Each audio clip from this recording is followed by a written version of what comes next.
참고로 네. 그 이제 경호 업무 중에 경비 안전이 있고 이제 경호가 있지 않습니까? 경호는 경호 대상자인 사람이고요. 경비 안전은 기본적으로 예, 장소와 시설입니다. 고 물론 사람에 대해서 할 때도 이를테면 대통령이 해외 나간다, 수행한다 그러면 호텔방이라든지 이런 시설에 대해서 들여다보죠. 그러나 무슨 뭐 근본적인 어떤 장소와 시설, 그거는 경비 안전이 하는 겁니다. 그 증언 네. 관련해서는 증언 다 네. 마치고 혹시 네. 뭐 그 그래서 증언 관련 하실 말씀 따로 시간을 드릴 테니까요. 예, 그때 한번 모아서 하셔도 되고 일단 김영현 증인 출석하셨고 김영현 증인은 변호인의 신청으로 증인이 채택해서 오늘 신문하게 되었습니다. 일단 선서하고 증언하실 텐데 뭐 아시겠지만 선서하고 증언하면서 기억에 반하는 진술하게 되면 위증죄로 처벌받을 수 있고요. 그다음에 일단 증인의 증언으로 인해서 증인 본인이나 뭐 친인척 관계에 있는 사람이 형사처벌 받을 염려가 있거나 또 업무상 알게 된 비밀에 관해서는 증언을 거부할 수 있는데 어떻게 증언하시겠습니까? 네, 하겠습니다. 하시되 뭐 개별적인 신문 사항이 있어도 증언 거부에 해당되는 사유가 있다고 판단이 되면 말씀하시면 재판부에서 뭐 증언 거부 사유에 해당되는지 말씀드리도록 하겠습니다. 네. 그럼 선서서를 낭독해 주시고 오른손 들고 읽으시면 됩니다. 선서 양심에 따라 숨김과 보탬이 없이 사실 그대로 말하고 만일 거짓말이 있으면 위점의 벌을 받기로 맹세합니다. 정인 김용현. 자리에 앉으시고요. 뭐 참고로 증인 말씀하시는 건 일단 중계된다는 거 말씀드리고 네. 그리고 일단 변호인이 먼저 신청했기 때문에 변호인이 주신문하고 필요하면 검찰이 반대 신문하고 재판부가 보충 신문할 수 있습니다. 네. 녹음을 해야 되니까 그 마이크에 가까이 대고 말씀하시고요. 일단 변호인 신문하시죠. 네, 신문하겠습니다. 유정아 변호사입니다. 네. 증인은 2024년 12월 1일 오전 11시경쯤 당시 대통령과 면담하면서 계엄 선포에 필요한 3가지에 대해서 보고한 사실 기억하십니까? 언제라고 말씀하셨어요? 12월 1일입니다. 아, 예, 있습니다. 이때 대통령이 보고한 3가지란 국무회의 안건으로 상정할 계엄 선포문과 대통령의 대국민 담화문 그리고 포고령 맞지요? 맞습니다. 증인은 그 자리에서 대통령에게 비상계엄을 선포하기 위해서는 계엄 선포문이 있어야 하고 이를 국무회의 안건으로 올려야 한다라고 명시적으로 보고한 것이 맞나요? 맞습니다. 대통령은 맞습니다. 대통령은 그 보고를 듣고 그거 준비할 수 있겠냐 물었고 증인은 가서 준비해 보겠습니다라고 대답했지요. 그게 12월 1일이죠? 예. 그러면 제가 그 준비할 수 있냐라고 하문하신 건 맞고요. 그다음에 가서 준비하겠습니다라고 답변 드린 게 아니고 네네. 그때 초안이 돼 있었습니다. 아, 네네. 그래서 초안이 준비되어 있는데 한번 보시겠습니까? 라고 제가 답변을 드린 것으로 기억합니다. 왜냐하면 그 전에 11월 말에 이미 사전 준비를 좀 했으면 좋겠다라고 말씀을 하신 적이 있기 때문에 그때 이제 제가 준비를 해왔기 때문에 12월 1일은 초안이 준비된 상태였습니다. 그렇다면 피고인과 이제 증인은 계엄 준비 초기 단계부터 이미 국무회의 심의를 거치는 것을 전제로 논의를 했던 것으로 보이는데 맞나요? 아, 네, 그렇습니다. 그날 12월 1일 날 그 3가지 문건 보고 드리는 과정에서도 국무회의와 관련된 그런 대통령의 지침이 계셨습니다. 그거는 이제 그 국무회의는 그 긴급성, 보안성 이런 것들을 고려해서 대통령님 그 담화하시는 그 시간을 기준으로 해가지고 한 2-3시간 전 그 정도의 그 계엄과 관련된 핵심 국무위원부터 먼저 소집을 좀 해서 그 핵심 필수 인원들 국무위원들하고 먼저 토의를 좀 하고 싶다.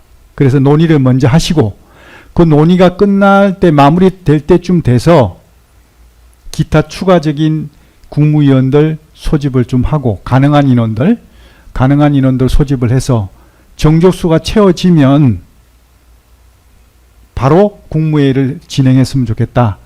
이런 정도의 지침을 주셨습니다.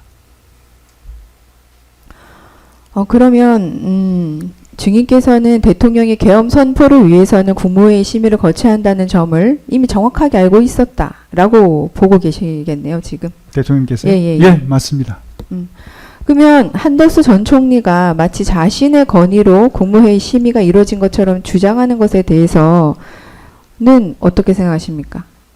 한덕수 총리께서는 그 전 과정을 모르시지 않습니까? 예. 본인이 대통령과 나눈 대화 내용만 알 뿐이지 그 전 과정을 모르시니까 아마 그렇게 오해를 하지 않았을까 싶습니다. 네, 8번 생략하겠습니다. 그럼 대통령의 비상계엄 선포에 관한 최종적인 결심이 그럼 12월 2일 밤에 이루어진 것으로 알고 있는데 사실인가요? 2일이라고 단정 짓기보다는 1일에서 2일 사이라고 하는 것이 더 정확할 겁니다. 1, 2일 사이. 그럼 증인께서는 24년 12월경 검찰 조사에서 대통령께서 계엄 선포를 결심하시고 국무위원을 소집하여 최종적으로 심의를 해야 하니까 저녁 8시 반부터 긴급 국무회의를 소집하기 위해 소집을 지시하셨다라고 진술하셨는데 기억하시나요? 그 흐름은 제가 기억이 나고요. 정확한 시간이나 이것은 조금 부정확할 수도 있습니다. 10이랑 생략하겠습니다. 그렇다면 대통령이 직접 나서서 국무위원들에게 연락을 취하도록 한 것은 국무회의를 반드시 소집을 해서 비상계엄에 대해서 설명을 하고 국무회의 심의 과정을 거치겠다. 이러한 증인과의 사전 논의의 결과이자 대통령의 의지의 표현이었다고 볼 수 있을 것 같은데 그렇게 생각하면 될까요? 저는 그렇게 이해합니다. 혹시 몇 시쯤 국무회의를 열고자 하셨던 건지 기억하십니까? 몇 시라고 이렇게 말씀하신 게 아니고요. 담화문 발표를 대통령께서 하시도록 한 그 시간을 기준으로 해서 기준으로 두세 한 시간 두세 시간 전에 소집을 해서 핵심 국무위원들하고 먼저 토의를 하고 그 토의가 어느 정도 마무리되는 시점 정도 돼서 추가적으로 그 기타 인원 국무위원들을 소집을 시켜서 가능한 그 소집이 가능한 인원들을 소집을 해서 정족수가 채워지면 바로 하자. 네네. 이렇게 하셨기 때문에 정확한 시간 같은 것은 제가 기억을 정확히 모르겠습니다. 네, 알겠습니다. 그렇다면 나머지 국무위원들 소집이 좀 핵심 국무위원들이랑 논의를 막 했지 않습니까? 네. 핵심 국무위원들이랑 논의를 하고 나머지 국무위원들 소집이 늦어진 것은 먼저 온 주요 위원들과 열띤 토의가 있었고 논의가 길어지다 보니 좀 늦어졌다라고 봐야 되는 거겠네요. 아마 그렇게 됐을 겁니다. 계략적으로 이제 대통령께서는 그렇게 하시면서 그렇게 되면 아마 그 담화문 발표 1시간 전쯤 되면 아마 그러니까 21시 정도 되면 네. 회의가 진행되지 않겠냐 이렇게 예상을 했거든요. 9시 정도 말씀하시는 네네. 그런데 실제로는 그렇게 못 됐거든요. 예. 그렇게 못된 것은 예상보다 이게 이 핵심 국무위원들과의 토의가 굉장히 좀 길어졌습니다. 네네. 그래서 이 결과를 또 이게 봐야 되기 때문에 그 토의가 길어지는 관계로 해서 추가 국무위원들 소집이 늦어졌던 것으로 저는 기억합니다. 그럼 15항은 생략하고 16항 하겠습니다. 당시 대통령은 한덕수 전 총리에게 비상계엄은 비상적 상황이라는 의미에서 주례 국무회의처럼은 할 수 없다라고 말씀하셨다는 부분 기억하시나요? 주례 정확한 국무회의처럼 할 수 없다. 워딩은 기억나진 않는데 네.